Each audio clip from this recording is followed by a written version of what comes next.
Hi, everyone. I'm Manija Verghese, and I'm the head of the public programs at the Architectural Association. Thank you all for coming to tonight's conversation on animal architectures. I guess the topic that we're discussing tonight is how, as architects, we often assume that our clients will always be humans. But what about when the architectural inhabitants are animals? What agency do animals have in the design of their spaces and cities? And how can we design with them rather than just for them? And so I think one of the things we'll try to unpack today is what is the role of the architect in designing animal architectures or spaces that are beneficial to all species? And how can we make humans more aware of non-human activity and inhabitation beyond our relationship to them? So, So tonight's conversation is part of our program around the exhibition, A Playground for Non-Humans, that is currently on display in Bedford Square and is delivered in collaboration with Japan House London and inspired by their exhibition that's currently on show called Architecture for Dogs, which is part of an ongoing program started by Kenya Hara. And its first kind of European location, I think, is in London. So to discuss the many forms that animal architectures can take, this panel brings together a few different projects as well as people that are part of the AA in different forms, and the projects that are currently underway are in various stages in and around the AA. So this includes the aforementioned Playground for Non-Humans project that is included a competition, an exhibition, and a series of workshops and events. The Animalesque Visiting School, which is based out of Berlin, and a potential collaboration between Babouche and the AA Hook Park that we might hear more about later. So to briefly introduce our speakers, Jorge Godoy Roman, Anna Zatazalo-Schenk, Sjoerd Krienen, and Florentin Steininger, apologies if I mispronounce your name, are the team behind Animalesque Visiting School, which has been investigating the meaning and potential of animal wildlife in the city and interrogating how we can stimulate design that is beneficial to all species. Ahmed and Rashid bin Shabib are urbanists and researchers of cities across the Middle East and North Africa. Based in Dubai, as you can see in the amazing library on screen. They operate around the world and are the founders of Brown Book, a magazine that documents cities across the region. And they curate several exhibitions, including the UAE Pavilion at the upcoming, but sadly postponed, Venice Architecture Biennale, which will be held in 2021, as well as a collaboration with Babouche to explore the architecture of pigeon towers that will hopefully also involve the AA.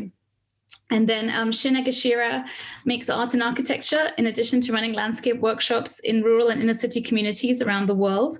He's unit master of DIP 11 at the AA, which is one of our diploma units, and it critically documents neoliberal urban development in London. Shin has long been interested in how to fuse old and new technologies in the construction of experiments such as how to walk a flat elephant. The format for tonight's conversation will be that each group of speakers will kind of do a short presentation of around roughly 5 minutes to present the kind of one of their projects that deals with animal architectures. And this will be followed by a conversation to link the different topics together around this theme before opening it up to the audience. So please, while they're presenting, think of some really great questions. And you can either use the raise hand function in the participants tab, or you can type your questions into the chat and I can ask them on your behalf. Also, one other request for the discussion portion of the evening is if you could please turn your camera on if you feel okay with that, just so the speakers feel a bit more like they're speaking to actual people rather than operating in a kind of void. But I guess for now we're sharing screens, so I'm more so for the conversation element. Anyway, without further ado, I'll hand over to our first team of presenters, which is Animalesque. Yes, thank you, Manisha, for uniting us in this great event and on this great topic as well. With the Animalesque Visiting School in Berlin, we have been researching this topic of human-animal coexistence since 2018. And we started because we feel there is an urgent need to include all species in our growing urban areas to come to sustainable socio-ecological systems. And the question we ask is, which protagonism can we take as designers in this process? So I will shortly tell you about the way that we work and also give a few examples of the projects that we have been doing during the last 3 years. Yeah, you have to help me with the slides, Manisha. Can you put the next one? Thanks. So the Animalesque team is Jorge Godoy, who is also in this meeting, and Anna Satazalo-Schenk and Florentin Steininger, which might also be in the meeting, and myself. And we are architects and designers, but to tackle this complexity of the natural world, we really collaborate with, for example, ecologists, artists, scientists, philosophers, biologists. Next slide. And we try to create a platform by doing this, which goes beyond the boundaries of our own expertise, and to really build a transdisciplinary community. Next one. So, for example, you see here a philosopher on the right, Emmanuel Kocha, and on the left, sitting on the ground, is Charles Coleman from the Natural History Museum in Berlin. So two quite different backgrounds, but we think that bringing together these kind of experts brings new perspectives to this approach of animal life. Next one.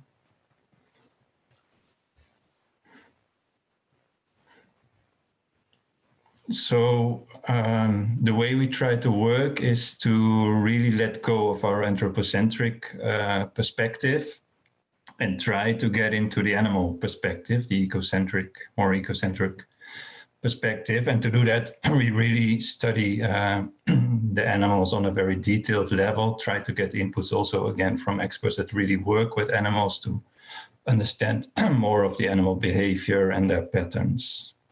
Next.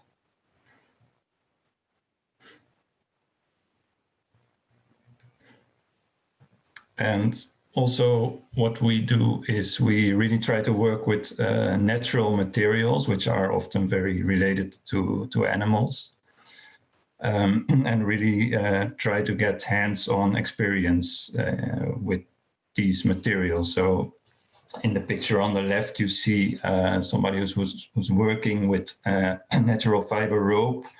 And on top of that, he's implementing a layer of beeswax to basically seal this structure of rope and make it attractive for insects to live inside. Next.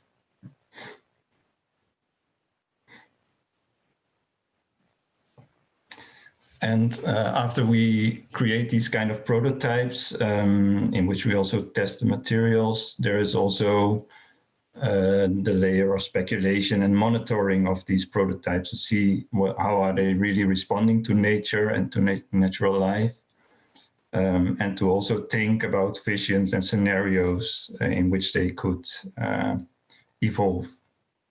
Next. So to give you some examples through projects, the first visiting school that we organized in 2018 was focused on insects. So it was called the Insectarium. Chris Pearce, the director of the visiting school, was also coming to Berlin and was part of it with a lecture.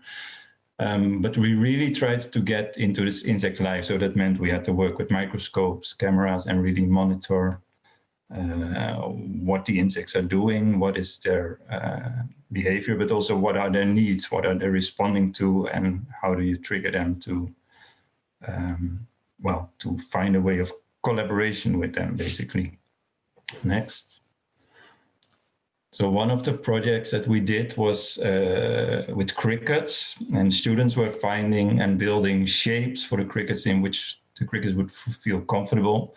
If crickets feel comfortable, they start making the noises that we all know.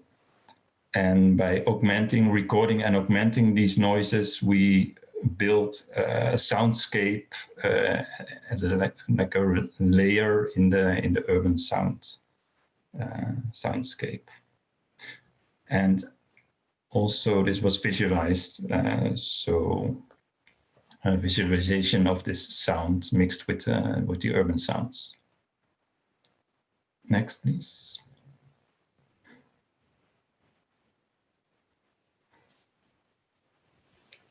And then another one that you already saw some examples were the beehive structures that were created with rope and wax. And we tried to find different forms in which they could attach to the urban fabric. So on the left, you see one that is really fitted to the tree, and on the right is one that could be attached to blind walls in the city. Next, please. And then the next step was to really think of this as a growing network on the urban scale. So basically building a network for bee life support in Berlin. And that was again also connected, for example, to the plants and trees that are growing in Berlin and are attractive to bees. Next, please. And last year there was a very nice location in Berlin which opened up to us to participate in a festival. And we organized a summer school with students coming from all over the world. And together we built this giant bird nest, which is built really with branches from a forest near Berlin, which we had to cut ourselves and get to the location. And it was really like testing and building, designing and building this nest during a week.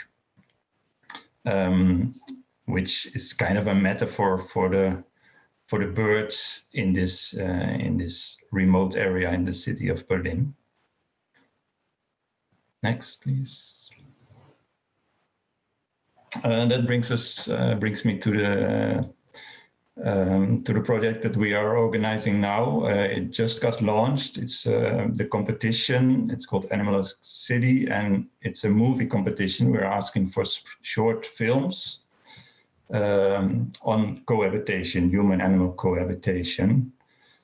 So you're all invited to participate in this. We are building a nice jury. Chris Pearce is in this, Ricardo de Ostos, which we have been working also in a visiting school already. The philosopher Emanuele Coccia that you saw in one of the slides. And a few more people. And the selected winners of this competition will get to work with these jurors also to develop the films further. We really ask you to think radical and don't be limited also by technical means, every format and every equipment. So even your phone camera is perfect to join this competition. We can speak a bit more maybe later, but this is it for now. Thank you.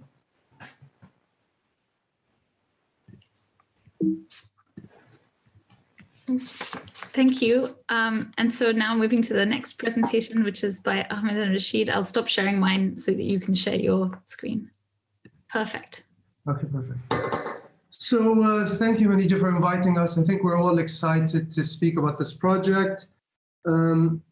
Just to set a bit about the context of the project that we're about to speak about. So earlier on, Ahmed and I started on a project in 2016 exploring water and water sustainability. So we did an exhibition at London Design Biennale, which kind of set forth and then triggered a bigger conversation around salt lakes and water ecology, which allowed us to participate in the upcoming Venice Biennale for the UAE Pavilion as part of the research team to work on a publication. But the project I want to speak to you about focuses on a research we've been doing as part of this extension of a project working in Babouché. And we were invited last year, but given the COVID situation, it's been postponed for another year, but to explore this topic of architecture for non-humans, but to really think about how we can look at the broader ecology. And I'd like to read an excerpt from an article we wrote for the Real Review, just to set the context with a lot of background on this form of research.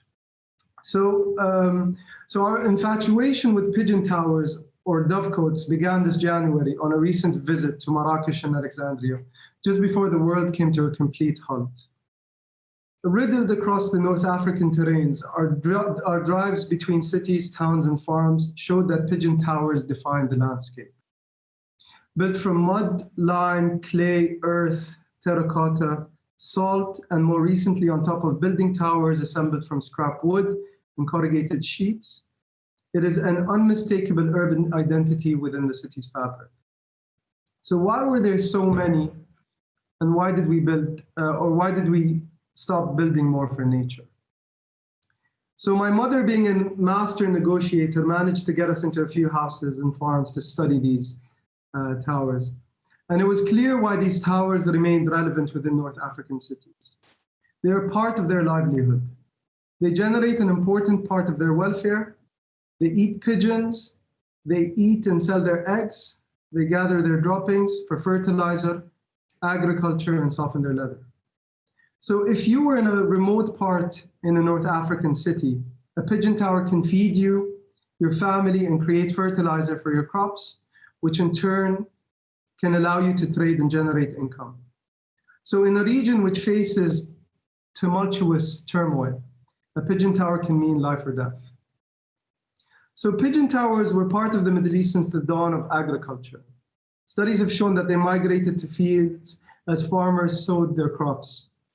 So at first, farmers began to breed them for food and egg. Later, they realized their droppings made for superior fertilizer. Rich in phosphorus, potassium, nitrogen, the region's agriculture production performed better. Farmers began to build pigeon towers, breeding as many as 1,500, producing 15 tons of annual fertilizer. So across the region, farmers diversified their crops, growing olives, grapevines, figs, and other plants and vegetation by constructing these new fertilizer factories. So all of this form of notion of a fertilizer factory was produced by pigeon towers. So pigeons and doves were also part of Middle East rituals, symbolisms, and religion. At the Second Temple, which stood in Jerusalem, a typical form of sacrifice by Jewish pilgrims was a pair of doves. Doves too were notably mentioned in Christian scripture. They came to represent a higher purpose than production, ultimately spiritual. A painted fresco from Syria shows a giant dove emerge from a palm tree in the pagan temple of Isfahani. The towers began to reflect an edifying symbol with etchings and pigments that reflected societal stories as well as rituals within societies. So farmers across the Middle East, from Jerusalem, Rosetta, Damascus, Baghdad, and as far as Isfahan and Tangiers, began to experiment in architectural iterations of pigeon towers. Depending on the material resource or region, different types of bricks, string courses, molded mud, corniches, muqarnas, and friezes bedecked these structures. In the Levantine region, pigeon towers were mostly circular and turret. And within North Africa, its structures were either domed or mimicked fort-like buildings. Across East Africa and Madagascar, pigeon towers were assembled from wood, and they were elevated above the ground with pitched hay roofs. However, the most symbolic of all are the Isfahani pigeon towers. Majestic turrets, vaulted and intricately detailed, these towers provided shelter for 15,000 pigeons. What these pigeon towers shared across a vast region are their functions. They are all built with an internal honeycomb structure, which gives birds the access to these turrets and access by caretakers through a small door once a year. But more recently, contemporary architects began to experiment within these structures. Hassan Fethi and Musa Wasif in Egypt began working closely with Al-Harafiyin, who were known as the craftsmen, creating designs beyond pigeon breeding. They experimented with potters, masons, iterating its architectural contours. In Spain's Park Güell, Antoni Gaudi also had the intention to design architectural elements that would allow for birds and pigeons to nest. And then more recently was the Brazil's O Pompal, which was designed by Oscar Niemeyer in 1960, which must be the most iconic pigeon tower in contemporary history. But the history of pigeon towers is far more complex than architecture and agricultural resources. They were weaponized through architecture. So as early as 3000 BC, Egyptians discovered that pigeons were capable to return to the place and the tower they were born. They can fly as far as 2,300 miles at a speed of 160 kilometers. So that means they can travel from New York to Los Angeles in under 2 days. This magnetoreception is the reason why these exceptional pigeons are able to navigate complex, vast terrains. So across history, humans were exploiting pigeon migration. First, to use them to dispatch letters. Pigeons were then sent back and forth since at least the 11th century. And then they were used for military to send commands, encrypted messages, especially during Waterloo and World War II. The founder of Reuters started his news agency with 45 pigeons. Pigeon photography also became an active technique in the 20th century, invented by Julius Nombrer, a German apothecary who also used pigeons to deliver medicine. Pigeon photography was then used for aerial reconnaissance during World War I, and the technology of mobile dovecote photography, custom made with dual cameras mounted on messenger pigeons, had the greatest impact for reconnaissance missions. And more recently, pigeons are used for smuggling. So between 2009 to 2015, pigeons were discovered to carry cell phones, SIM cards, phone batteries, and USBs into prisons. So I think we would like to ask the bigger question here. So what can pigeon towers inform us about our current anthropogenic practices? So the topic of people, nature, and architecture, which was widely explored by Rudolsky, for instance, in his exhibition in MoMA, or written by Rifat Chedirji, صفة الجمال في وعي الإنسان, or Christopher Alexander's The Nature of Order. But what does this mean to us now? How can pigeon towers relate to architects or designers from Singapore to Dubai? So to explore forces of coexistence beyond technology through means of symbiotic equilibrium, to unpack our evolutionary ecology and broaden questions of our performative relationship with nature. Humans and animals evolved in synchronicity with our ecology. We are an iteration of species within the same biosphere. So I think the project here that we're trying to do with Babochet is not merely to build an architectural symbol, but to try to unpack these bigger questions and impacts to our bigger community within the architectural field. And that, in a sense, is the beginning of unpacking this form of research to a bigger topic. I crossed 10 minutes, sorry, Manju. It's okay, maybe it's like pigeon time, it's fine. Thank you both. I guess, so the next presentation, so I'll reshare my screen. A second. The stage is yours, Shin. Yeah, forgot to unmute. Okay. It's okay to start, I think. Yeah. Thank you very much. I'm really excited to be taking part of the conversation. Particularly, I was prepared to talk about Pigeon a little bit, so it's a really nice overlap. As I wrote it, it's kind of simply, I just brought some few anecdotes to adding some different viewpoints to this discussion. So probably I'm not going to talk about architecture as a building, but perhaps more stories and narrative, which might be inspire us to look at things differently. So horses were motorcycle and pigeons were today's equivalent to internet. Before the fossil fuels and communication technology had replaced them, for a long time, animals carried many stories across continents between cities. So that is kind of beginning of my just of the story. But I think I always fascinated about something like 19th century or 18th century kind of beginning of natural history and also series of observational science. And maybe in order to talk about history or untold history, often perhaps those animals might be able to tell us different story and take us different journeys through different time and jumping across different cultural boundaries or physical distances like Pigeon does. So cabinet of curiosity, where animals were studied of the science or space program, like a first dog sent by Soviet space program was sent to the space, never returned. But anyway, those are anecdotes. In a way, it's part of my current study of kind of leading to my PhD. I've been looking at or gathering those stories of animals in relationship to the city. So yes, war pigeons, for instance, during World War II, British Army had 250,000 pigeons kept it for that period of time. Before it was more messengers, fight against hawks from German hawks, I think, as during the period of Brits.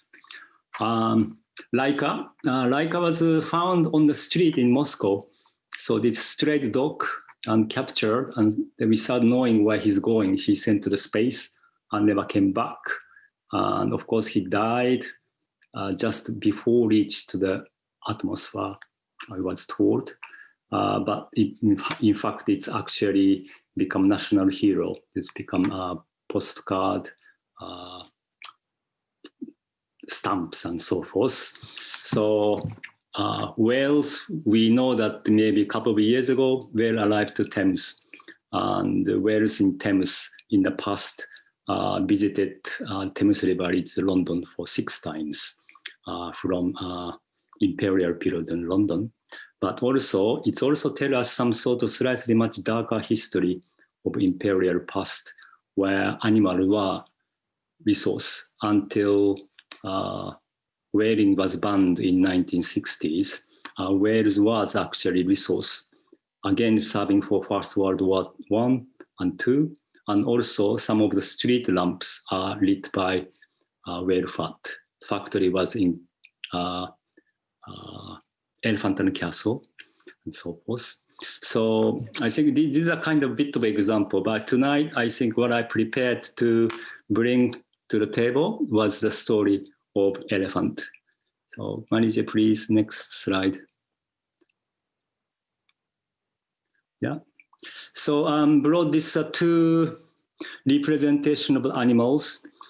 Before I said, probably I should have said in the beginning, I'm not really good at living animal.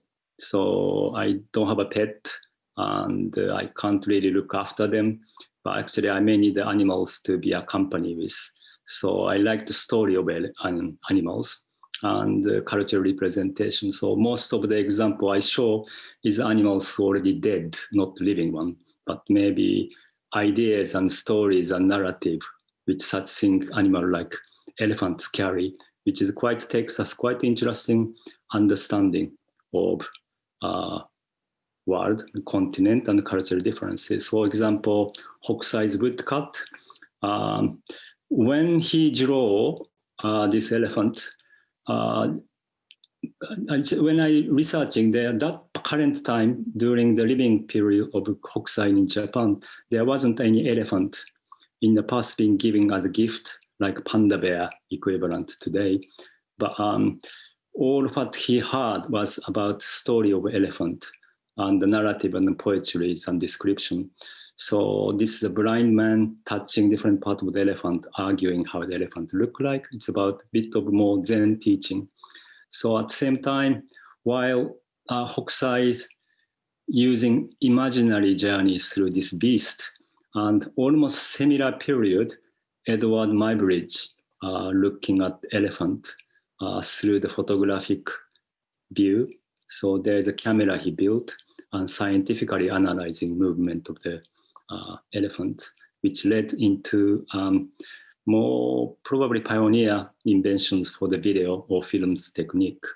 So I saw these two examples bring some very, very interesting kind of cross-continent comparison as well.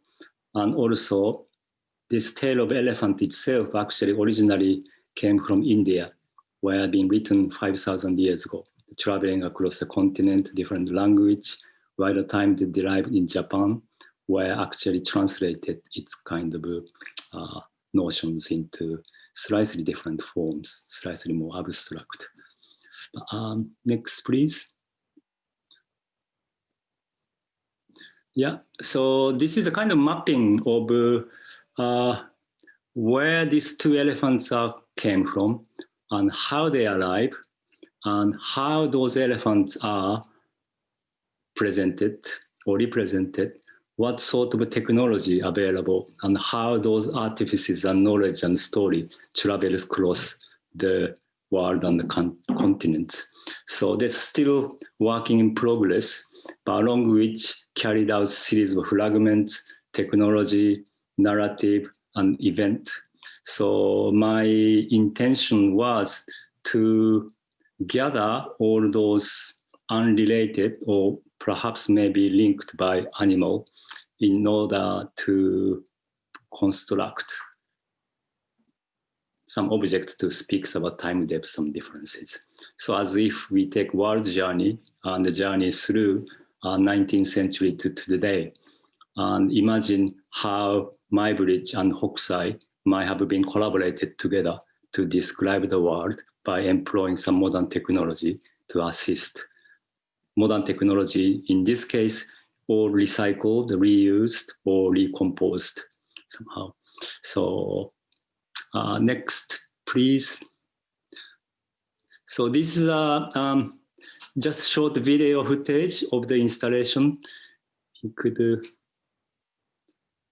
yeah.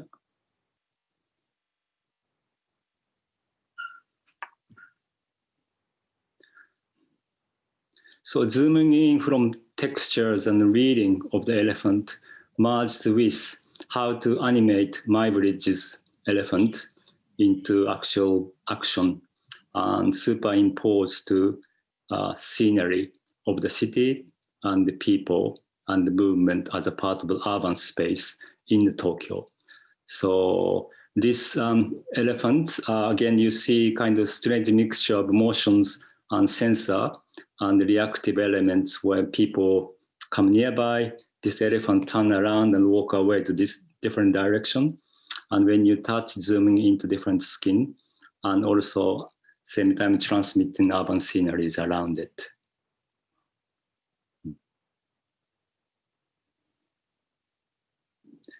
May have been a bit heavy, this image, probably blocking. Mm-hmm. Next, please. Yeah. Ara?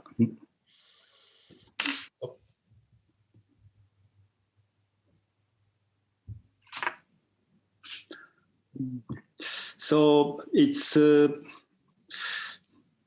maybe it is about ideas of the city, or maybe the way we understand the cities or environment by changing our capacity to understand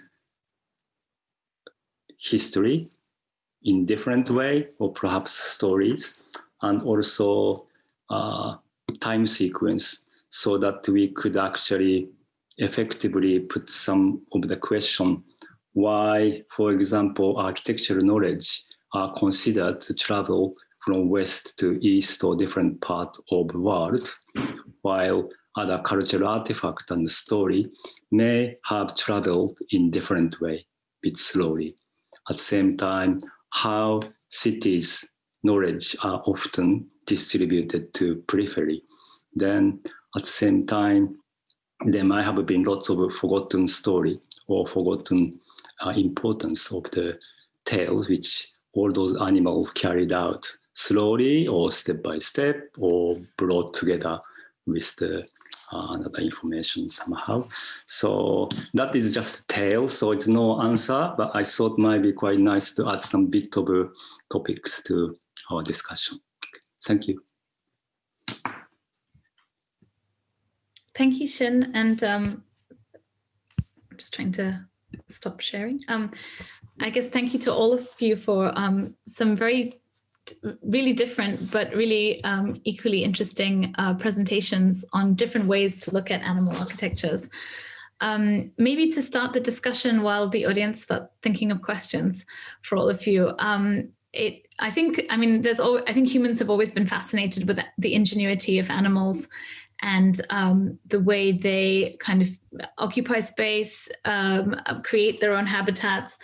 I think Shin's presentation on the stories around animals is testament to that. But I think each of you had examples of ways we as humans try to learn from the way animals build, how they move, how we can then start to use their produce or their ingenuity for our own purposes.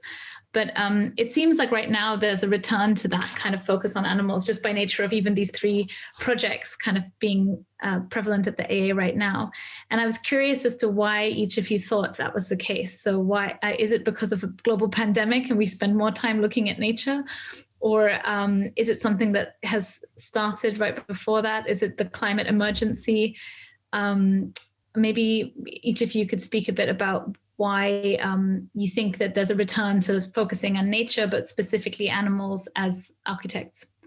Maybe, I don't know, Shin, if you want to go first, since you were the last to speak.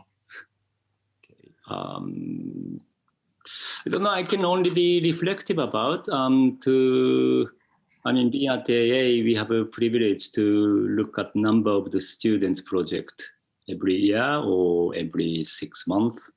And start looking at what kind of subjects or topics or what scale of looking at things. So it is actually quite inspiring to see how world's been seen to them. So this is not my own view, but perhaps maybe representing what I feel looking through some series of projects and topics.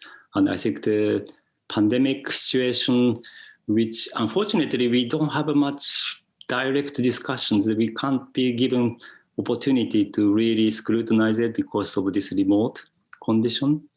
But in a way, I think in my sense, there is one way is that probably views become more geopolitical scale of language discussion, which are looking directly addressing climate. And how those boundaries start breaking down because of the temperature change and all those combined with political climate somehow, which I think I noticed for the past 2-3 years. But at the same time, maybe observational interest. So among my unit, but there is quite a few units also interested in observations of present condition of the city, either from small scale detail or maybe air pollution to the dust, and they are quite evident, I think. And how to define the animals within it might be if we include some very, very small bacteria and things as animal, then probably, yes, I think that's become very big impact to the way we talk about the environment. Therefore, architectural vocabulary we discuss with, I think, the topic, I think. Anyway. I guess Ahmed and Rashid, do you want to add to that?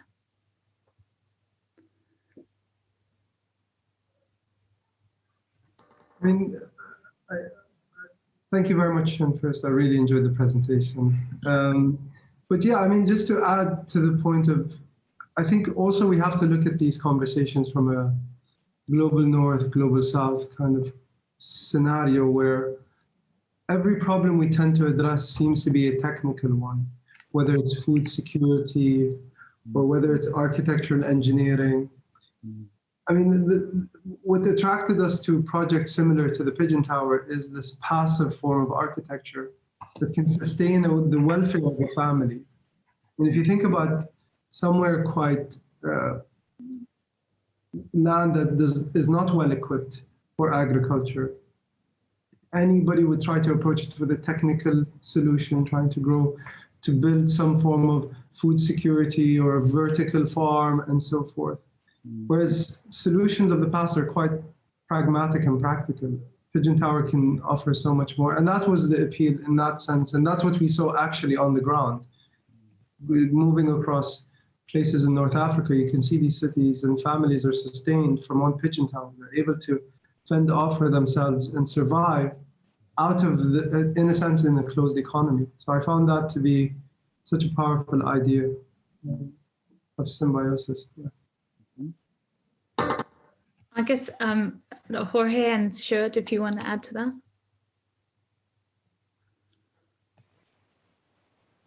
Yeah, Jorge, do you want to jump in and unmute?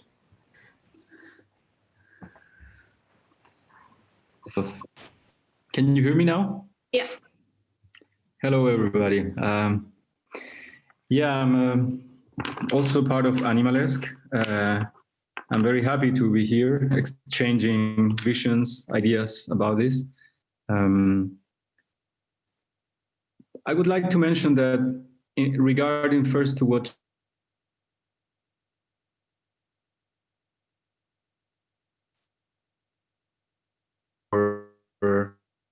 and how we can start maybe observing smaller animals, even reaching bacteria, and how that can even turn or change our architectural vocabulary. I think that's quite fascinating because all of that is linked to the sense that animals or that little species are linked to spaces. They create smaller spaces, pocket spaces, minimal spaces, which are actually populating in a massive way all our urban environment. I mean, we don't see them, but they are permanently there. They are constantly there. And for me, what is extremely attractive is that all these tiny creatures that many times we just don't recognize them as animals because we tend to always look for larger mammals or birds or identify animals as domestic species. But when you jump into the world of insects or maybe even bacteria, that's something that we can start to discuss as well, we discover a whole new world. And in a way, it's much closer to us. It's much more part of our daily coexistence. They are part of our eating processes. They are part of our kind of pollution or building up of the atmosphere. They take part of every single process that we engage. So when we talk about animal agency, it's really interesting to think that insects are the ones that are somehow shaping in a daily basis our environment. And that's when we speak about them as co-designers of these spaces. So I think with Animalesque, we try to achieve or to reach in this first stage of our work, of course, that is just 3 years, but it seems to be still a little time to engage and try to observe what is happening with all this micro world that you can see it through the microscope, but it's there constantly. And it's, as I said before, it's in a permanent base, shaping together with us our daily atmosphere. If we understand atmosphere also as part of our architectural environment, they are big designers or big agents, big actors of that too. Yeah, I think the point of co-design is a really interesting one in that what is the nature of the kind of human, non-human collaboration within architecture? Is it one of co-design, or is it something that is more like the positioning of non-humans in the human imagination? So through storytelling or through understanding their capacity to go beyond what we can do? Or is it kind of understanding how they work and then creating architecture that can benefit both, like the Pigeon Tower? That's a kind of symbiotic relationship. I think it brings up loads of different questions, but I guess I'm conscious of time, so I wanted to see if the audience had any questions that they'd like to ask. I've got one question in the chat that is, asking if each of the groups of speakers could expand on the tools of representation for designing with or for animals. So what are the ways, I guess, building on that like topic of co-design, or what's the relationship or collaboration between humans and animals? What are the tools of representation to bring that about? I don't know which of you want to go first. Maybe Ahmed and Rashid, we can start with you this time. I think in terms of representation, it's quite interesting from a historiographical perspective. The Pigeon Tower as an icon is representative of a socioeconomic sustenance within an area.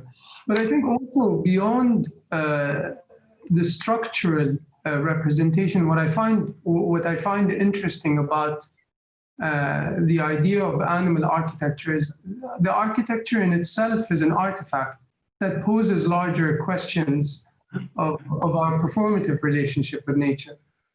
For example, when we mention magnetic reception, it goes just pigeons are a beginning of these ideas and concepts, and how they're able to psychologically create forms of representation of mapping in a way which our maps today are not able to detect. So it even goes beyond pigeons, bees as well, patterns of representation. And so from an artifact perspective, the building itself is a representation, but beyond that, I find it more interesting about the maps and the patterns and how that poses larger questions of our relationship with nature. Yeah, maybe that's a connection to, I guess, Shin, you were mapping out the relationship between two different projects in time as well, and how the relationship to the elephant by two very different architects could stitch them together or create a conversation through mapping. So maybe you want to pick up on that?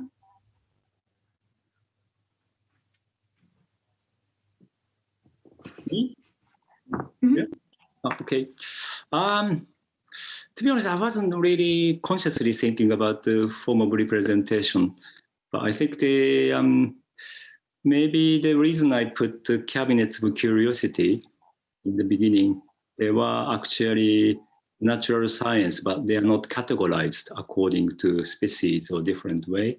They are actually more like collaging room where different objects are gathered, different animals, and just try to promote new knowledge by cross-referencing.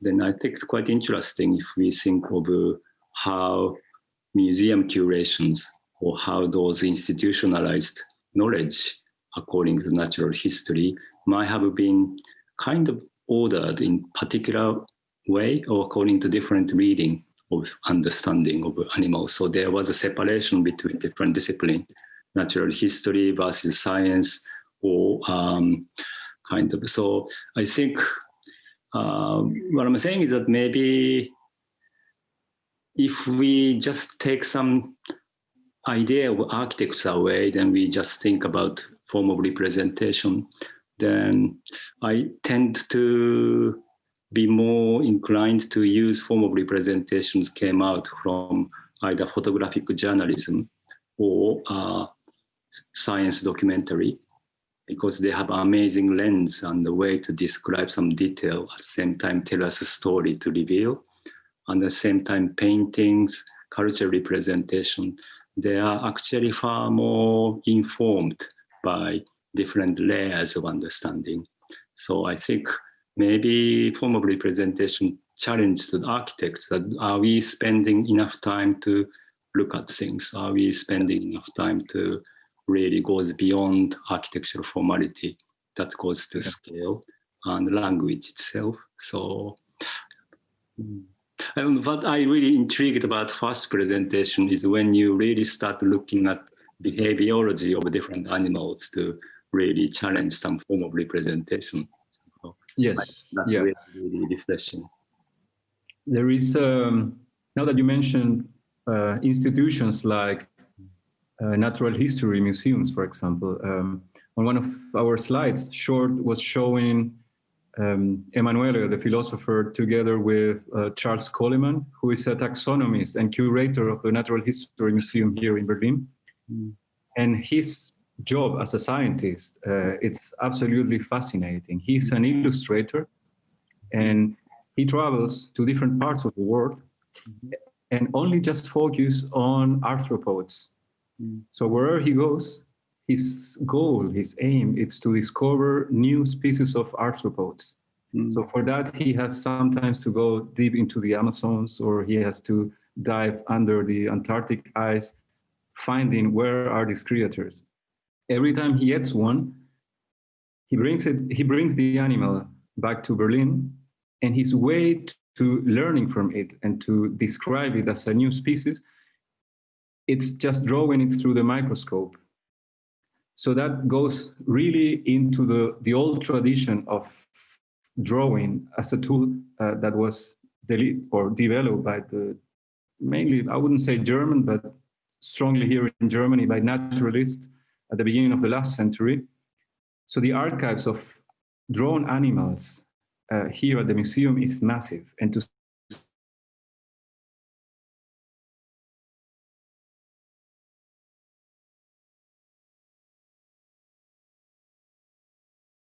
he has to draw, and this is just fascinating. He has to draw, and he can spend months and months just tracing the animal, observing it through the microscope, and finding out which are the differences on his texture, all the patterns that are embedded on the animal anatomy in order to differentiate and to figure out that this is a new species. So this is turning drawing as a tool of representation in a very actual tool that, of course, it's crossed with technology because of the use of the microscope. And it's also connected to these ideas of mapping that Shin was bringing. Like, if we start putting all these new species that he's discovering in a world map, we will find these microscopic animals, which are the arthropods, spread in different regions of the world. So then the drawings start again to take another position in this sense of representation, from very large scales to very tiny scales that you go through the microscope. Yeah, that's Yeah, no, I think that's a really great point. There's another question in the chat about, I guess a lot of the talks or the presentations have been talking about like the role of animals in the kind of shaping of human history.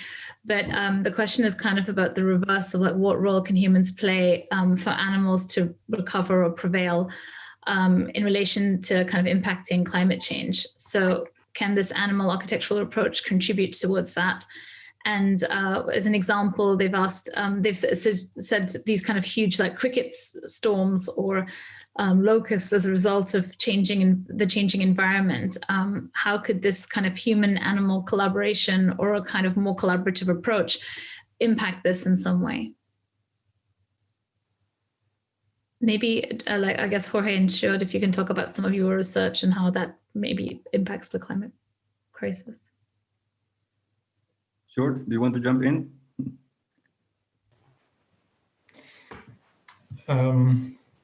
Yeah, I think this is a bit what we are challenging also in the competition now, the movie competition,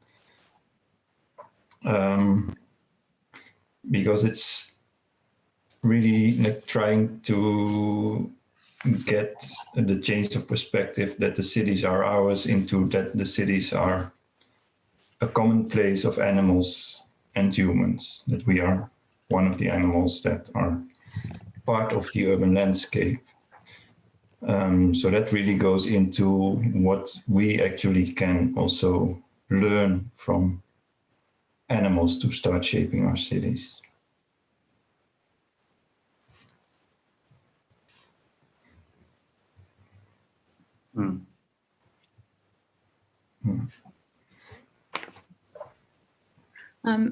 Does anyone else want to add to the I guess this idea of like what can be gained from a collaborative approach to kind of designing with animals. I think one hand, if we prepare to learn different perceptions and sensitivities, which touched upon climate change or immediate conditions where our body is often exposed to in the cities or other places, then I think if these ideas of some level of fear, was like COVID-19 does, or other, which impact is strong enough to change our collective behavior, then perhaps it might be a quite important dialogue to have. But at the same time, in my view, most of the environmental changes are probably more related to political and economical industrial activities and how we could make any changes. Then probably maybe idea of the collaboration with animals, so insect, it's adding some important dimensions to it in terms of a way of looking at observe. I feel that maybe far more better, bigger, immediate kind of a debate or maybe mechanisms be needed to address all those conditions. Because I think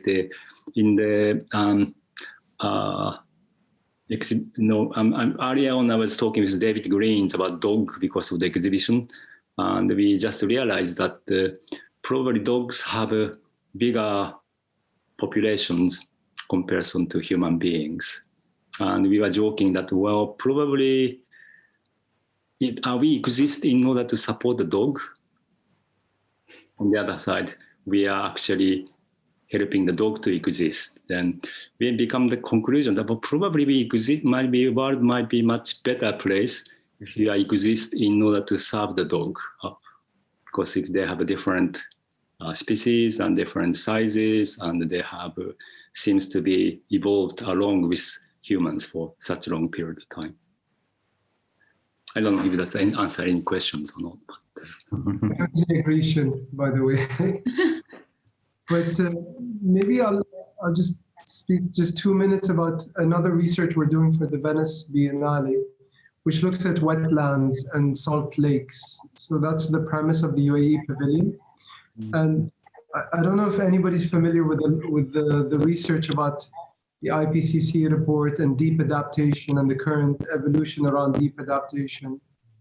But it really looks at how urban spaces and the whole how our whole ecology can be more sensitive or react to this radical exposure to this wicked problem. But within the research, we were looking at a salt lake, and within salt lakes, research shows that they're one of the largest carbon sinks.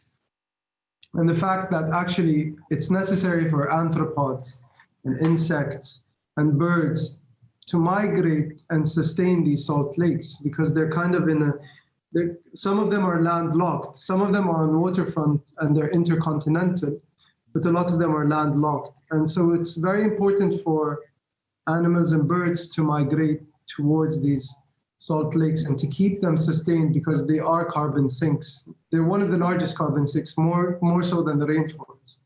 And I find that very interesting because, I mean, we're not even being proactive in a sense to bridge or facilitate, in a sense, the migration patterns. All we're doing is kind of intervening to sustain our current ecological framework or resist in that sense. But this research is super interesting, and I think more work needs to be done around migration and the sustainability of salt lakes. Yeah, I mean, I think that there's also, I think across all the presentations, there was a really interesting discussion around scale. So I think, Sjoerd, in your presentation, you started by talking about things like how at the micro scale, what bees are doing has an impact on the urban scale. And I think Ahmed and Rashid, when you're just talking about wetlands, like the kind of the scale of the landscape, there's a strategy that needs to be implemented in order to then kind of work its way down to the micro scale. But one of the questions in the chat has been asking about the in-between scale, the scale of architecture, and a kind of where can the natural world and I guess humans interact in the kind of creation of architecture, and what could happen to change the discourse of architecture itself, which is, I think, what Shin, you were talking about in terms of the role of the story or of how nature and invention kind of go hand in hand. And maybe each of you could talk a bit about the impact that this could have on the discourse of architecture. Yeah. Shin, do you want to start? If somebody can start, it would be nicer. But okay. Sorry, I have to think. I could say something about that. Yeah. About that in-between scale. Yes, of course, there are many scales in the city that can be influenced by animals, right? It's not just about what happens in small pockets within the city or outside the cities in large, vast landscapes. But one big thing is that many animals, and Berlin is a very good example of that, are migrating from the countryside to the urban spaces. And that happens for a very simple reason. They have more food here within the cities. Because we are still, even if cities are full of concrete buildings and pollution, there's still a big, big chain of food production that it's an amazing opportunity for animals to get there and to survive. So one of our statements actually for animalists has been, why do we need to go outside the city to observe animals when here within the urban space there is a massive amount of them, not just the connatural animals to the urban space,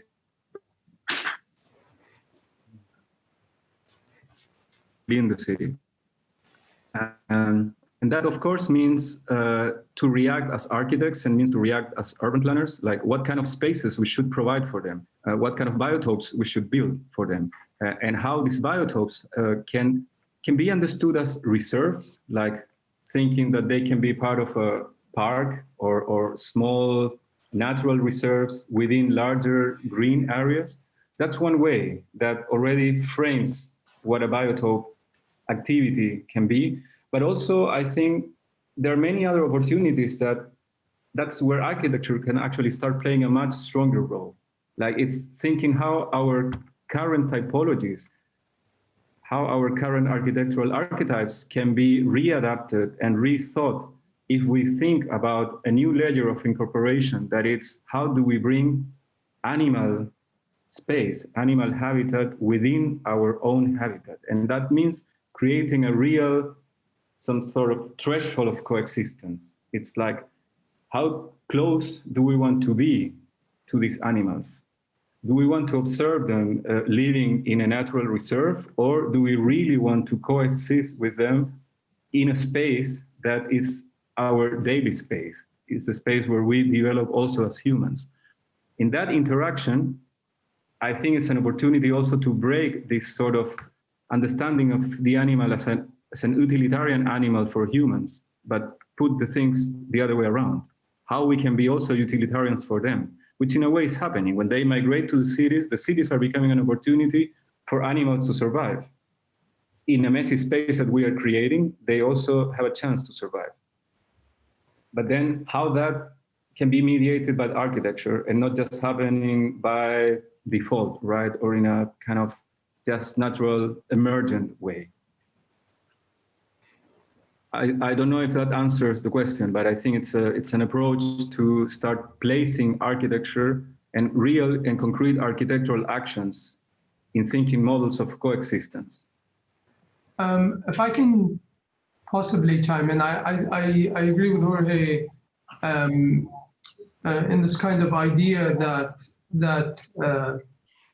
animals and animal architecture in many ways is antithetical or perceived to be antithetical to coexistence within urban areas. And also, I think it's a problem of the structures of cities. This idea that cities become an efficient, constantly standardized, progressive, dependent system. And what tends to happen is I believe that our relationship with nature is a compartmentalization of it. So, for example, within cities, you have the social, which encompasses public spaces. You have the economic, which is all about, the economic performative nature of cities. But then also you have the environmental, and in some ways, the environmental response through creating, vertical farms, or perhaps, when we look at civic spaces or social spaces, a zoo is included in it. And I think the problem is that structure in some ways. But from a secondary perspective, and this is why we feel that that Bob O'Shea's process is interesting, is making by hand. In Berlin, for example, the beehive movement, or in many cities, this idea of this resurgence of reintroduction of bees within urban environments is interesting, but it's also part of that, segregated, structural, performative relationship with our urban environments. But making with hand is also producing these towers by hand, making beehives with hand. Our hands are not having much interaction within our natural and animalesque architecture. And I think that is also quite important to examine. Yes. Yeah.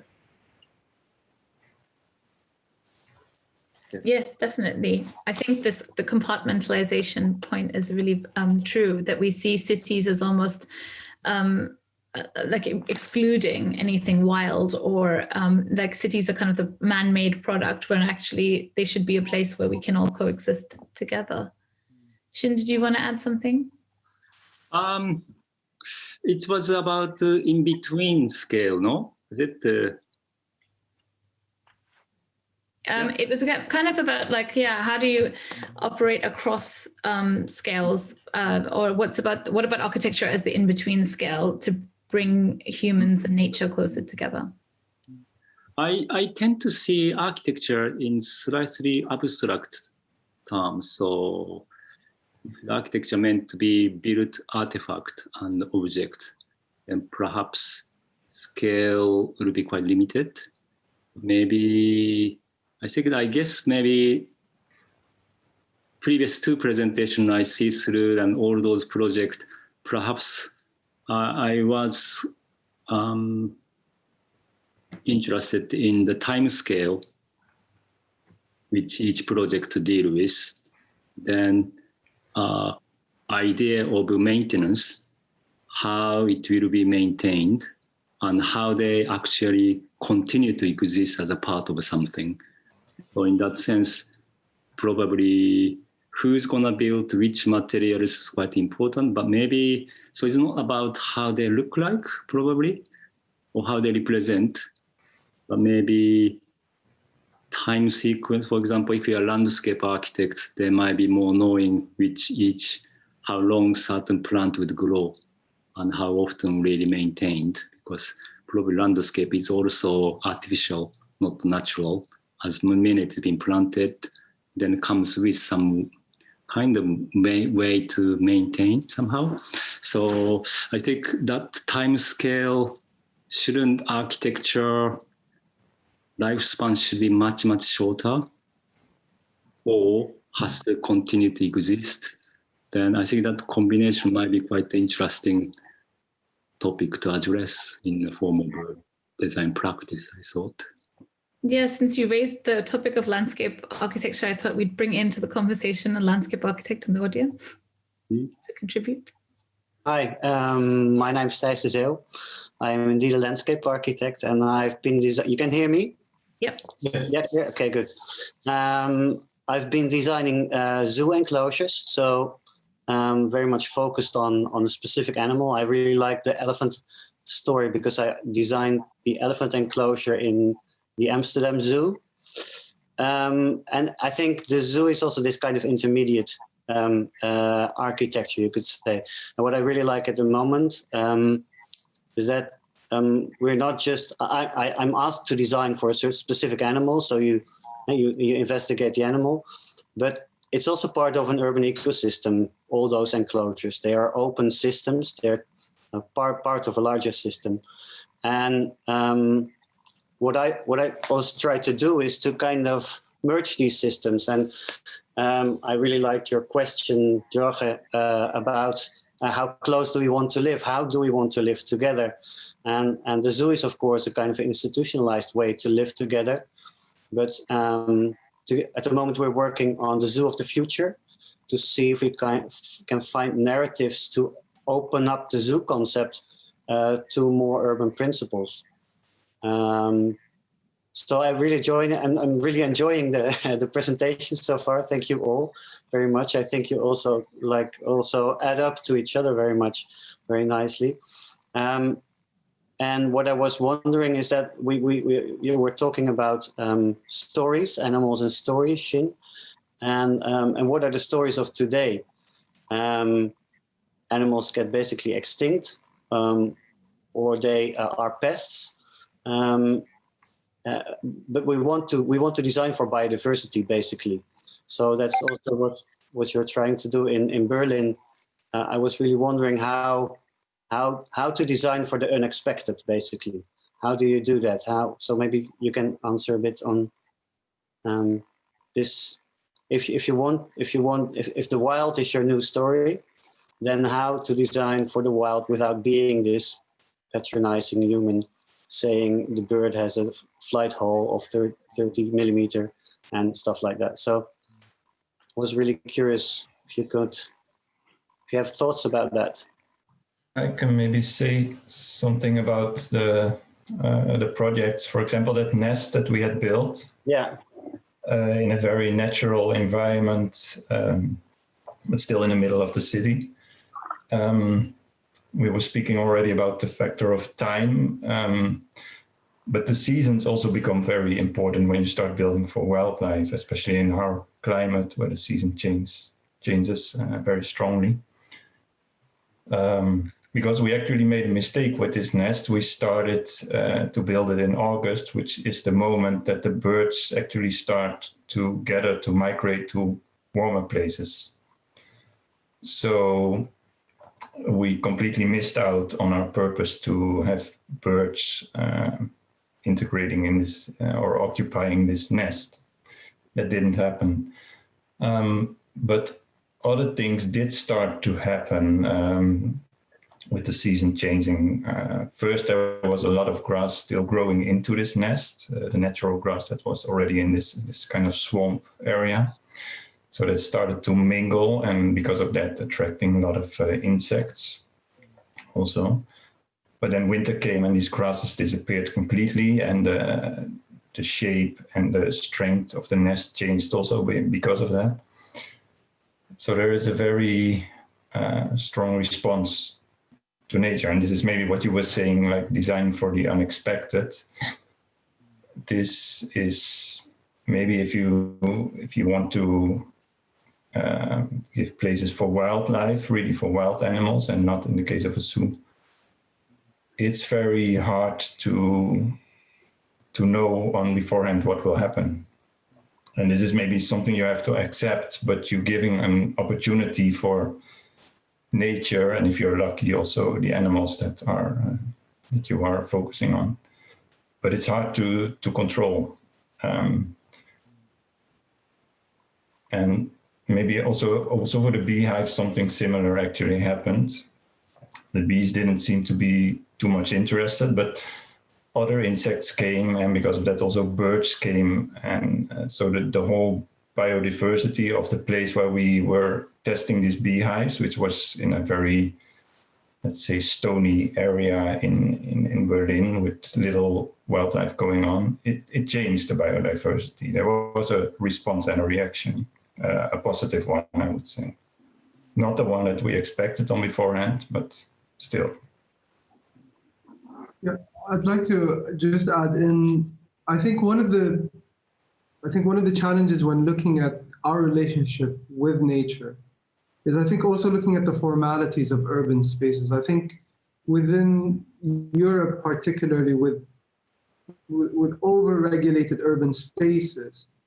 I think more so in North Africa with more informality, the relationship between animals is extremely informal and ever-present. I mean, if you look at Cairo, for instance, any picture you Google, you'd see hundreds of towers. I mean, these are 3, 4, 5-story towers.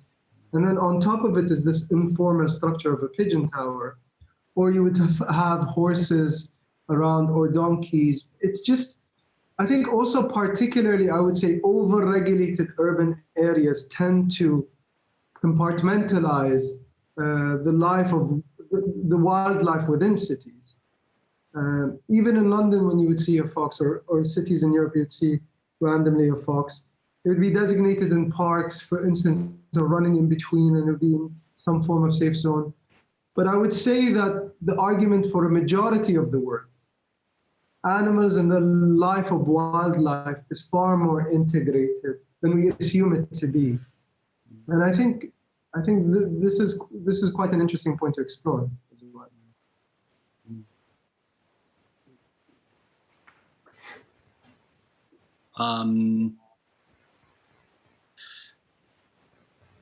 The question about current animal today, no? Yeah. I think I think that just counting on how little population of elephants are now, and how many whales actually, blue whales are quite really reducing to certain numbers, and those kind of stories, and maybe it symbolizes some kind of drastic changes in a certain way. But I think I thought maybe I just could put into more different viewpoint in the ideas of non-human habitats in city. In the last couple of years or 3 years, I just realizing that place like London, there are all those development and property values being driven by commercial benefit, and also public space being measured by how many people can gather, how many events can populate those places. So those things are counted by numbers and popularities, and that's all come down to really, really heavily regulated conditions of the city somehow. So in this particular climate, I find some of the animals and species are very, very interesting one, like bat. So if you have a bat existence in some of the central London, they cannot build anything as a new building.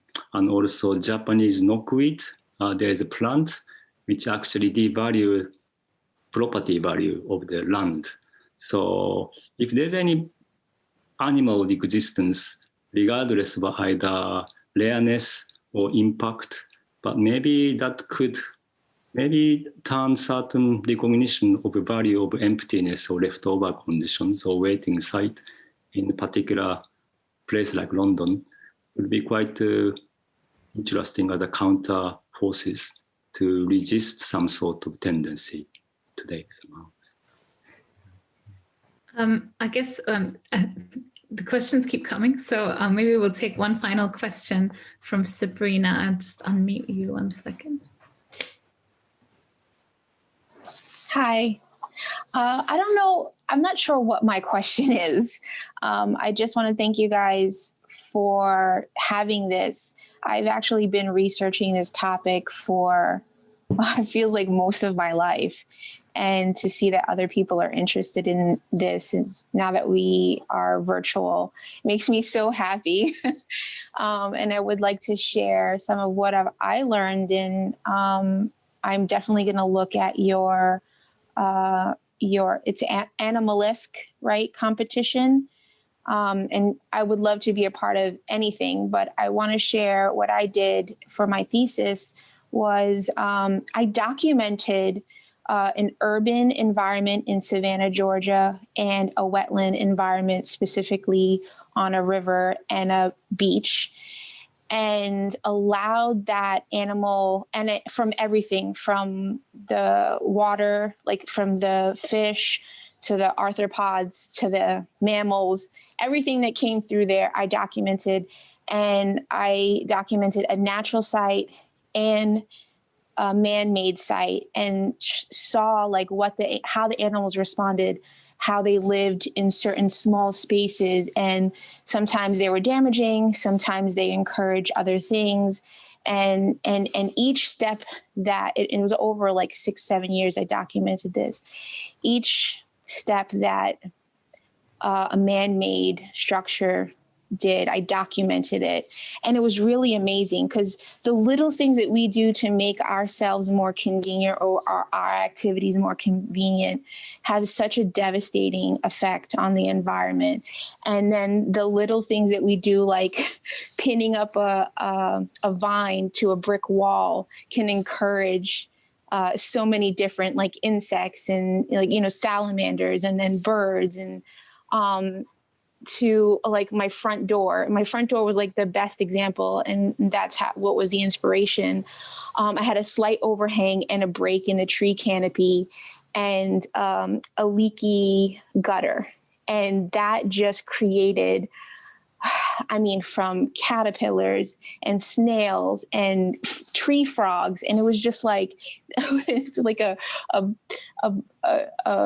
a huge diversity of wildlife in that one, 4 square feet of my doorway.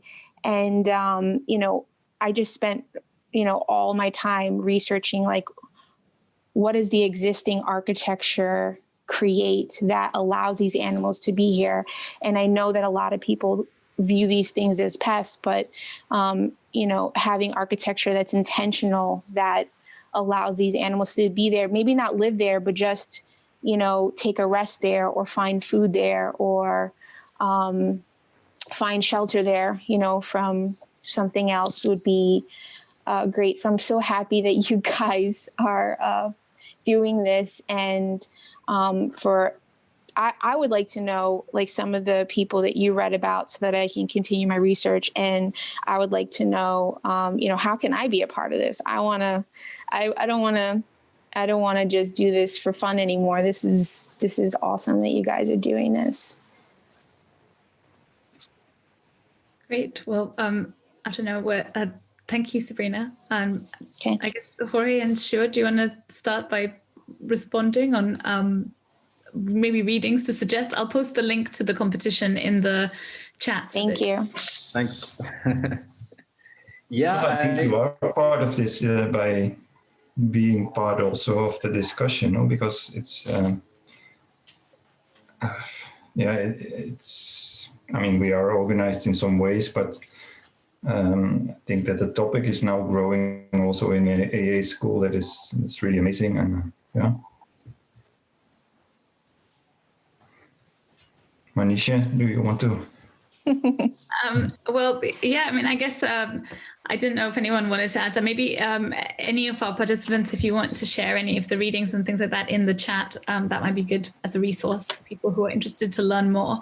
I think this discussion could go on all night. I think there's so much to continue unpacking and to explore. I think one thing I would have loved to have explored, but maybe we have to do another panel discussion on that, is something that Shin said about how knowledge, we traditionally think that knowledge moves from kind of west to east, but actually it flows in both directions. And I think Ahmed and Rashid talked about the difference in an attitude towards animals in the global north and the global south. And I think animistic cultures tended to see humans as just part of a much wider web of coexisting with the natural world. And perhaps as the kind of ongoing project of decolonization, we really need to start to think of ourselves as not separate and our environments as not separate to the natural world, but they're really all one and the same.